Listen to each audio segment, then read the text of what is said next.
Salut et bienvenue pour un nouveau tuto décor sur la chaîne Hobby Figurines.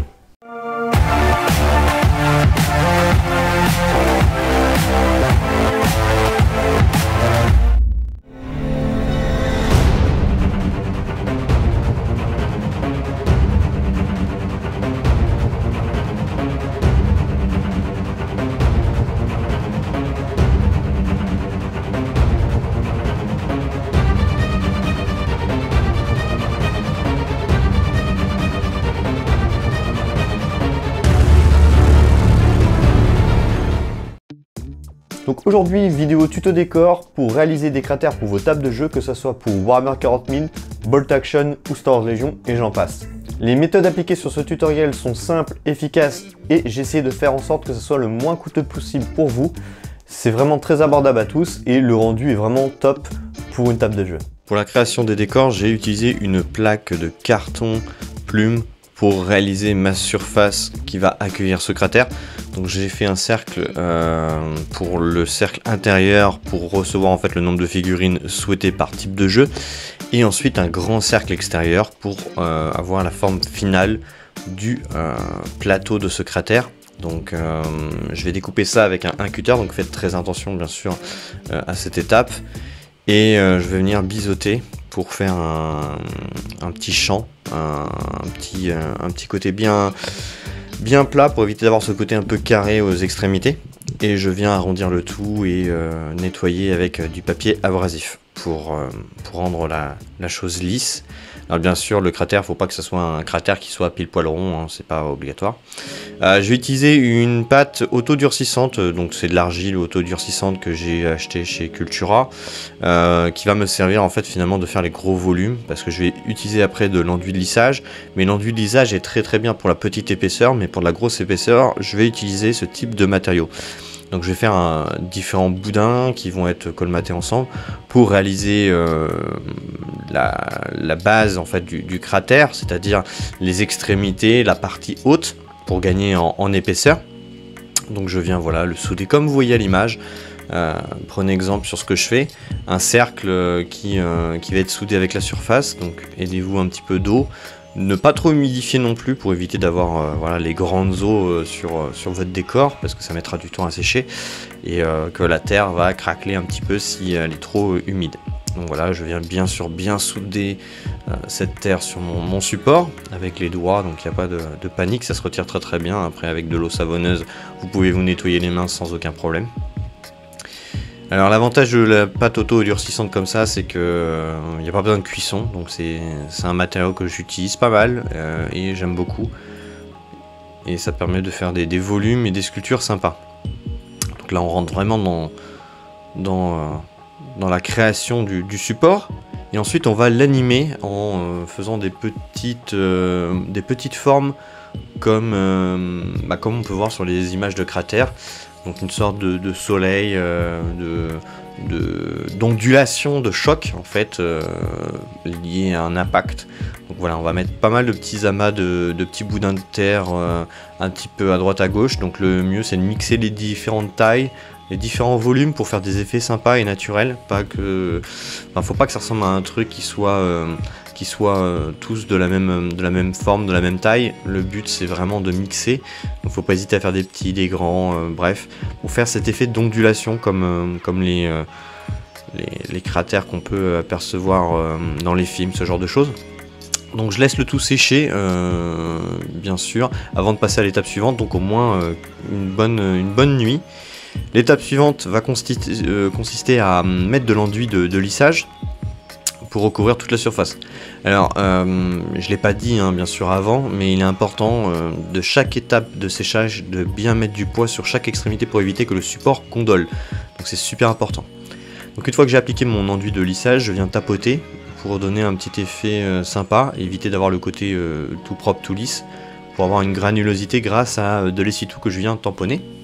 Et une fois que bien sûr mon enduit a séché, donc pareil encore une bonne journée avec du poids sur les extrémités, de la colle qui va aussi me permettre bien sûr à appliquer en fait du sable très fin que j'ai tamisé, éviter les gros grains. Alors vous pouvez en avoir un petit peu mais pas trop, pour voilà, avoir cet effet de gravillon. Alors il est important de ne pas avoir de gros gravillons à l'intérieur de l'impact, parce que normalement un impact ça broie un peu tout. Si vous avez des gros gravillons, bon bah ça fera pas très propre. Autant sur les extrémités ça va, mais à l'intérieur faites en sorte quand même d'avoir du petit sable très très fin pour avoir cet effet de cratère sympa.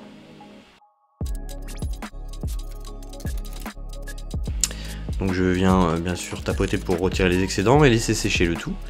Une fois que bien sûr votre cratère a séché, donc pareil encore une fois, hein, ce cratère a été réalisé sur 3 jours, hein, il faut respecter les temps de séchage. Donc la peinture va consister à mettre une peinture marron très foncée avec une pointe de noir dans ce marron. Alors bien sûr c'est un choix de couleur, vous pouvez choisir n'importe quel type de couleur.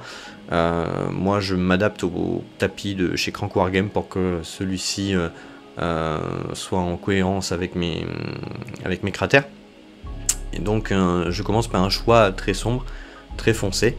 Donc j'applique bien sûr partout ma peinture marron foncé, mais bon, si c'était une couleur martienne, vous auriez utilisé peut-être un orange ou ce genre de choses. Si c'est enneigé, bah, du gris, enfin bref, c'est à vous de voir en termes de couleur que vous voulez apporter. Ensuite, une fois que ma peinture a bien séché, une petite pointe de couleur ocre va me servir pour donner des petites touches un petit peu ocrées à ma terre, à certains endroits. Donc un brossage très à sec, où je viens appliquer voilà, partout. Donc encore une fois, hein, c'est pour me rapprocher vraiment du tapis de chez Crank Wargame qui a une couleur vraiment terreux sympa, et j'avais envie de faire des cratères pour ce tapis-là. Donc un brossage général. Donc ça va permettre d'éclaircir les arêtes, de donner une petite touche pour casser ce côté un peu trop sombre.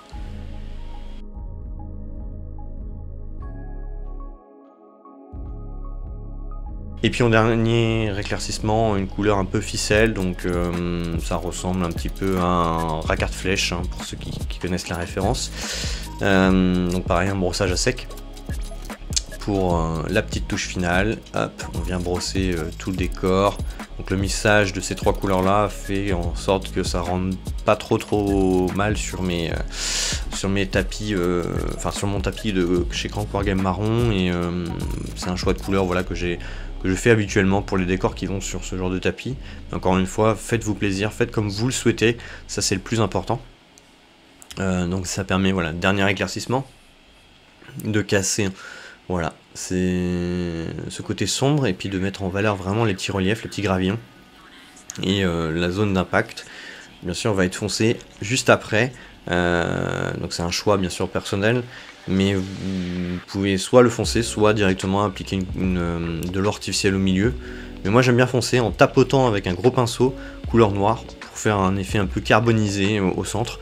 Pour faire un ombrage, c'est-à-dire que quand vous allez apercevoir sur ces différents angles votre cratère, bah, vu que ça va être plus sombre, ça va donner un côté de profondeur grâce à une peinture noire. Mais par contre appliquer en tapotant, c'est important, parce que ça fait un effet naturel et ça fait pas de traces de peinture. Ça fait, enfin on voit pas le passage du pinceau, là ça fait vraiment très propre.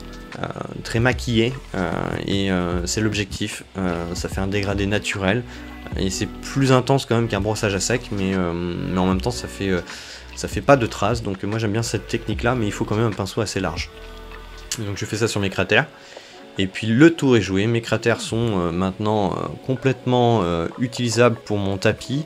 Vous pouvez personnaliser en rajoutant des détails, mais après c'est à vous de voir. Voilà, cette vidéo touche à sa fin, donc merci encore d'avoir regardé cette vidéo en entier. N'hésitez pas à soutenir la chaîne sur son Tipeee, que ce soit 2 € ou plus mensuel ou unique, c'est vous qui voyez. Vous avez grâce à ça accès au Discord privé de la chaîne Hobby Figurines. Vous avez la possibilité aussi de voir les vidéos en avance, donc c'est super important pour la chaîne d'avoir ce petit budget pour continuer à avoir du matos, que ce soit technique, donc les lumières, micro-cravates, caméscope, ce genre de choses, et puis aussi du matos pour pouvoir faire d'autres tutos décors, parce que c'est vrai que c'est un coût financier, et du coup c'est un vrai coup de pouce. Donc merci encore à tous ceux qui nous soutiennent, c'est super important. Et puis quant à moi, j'ai plus qu'une chose à vous souhaiter: bon décor, et à bientôt.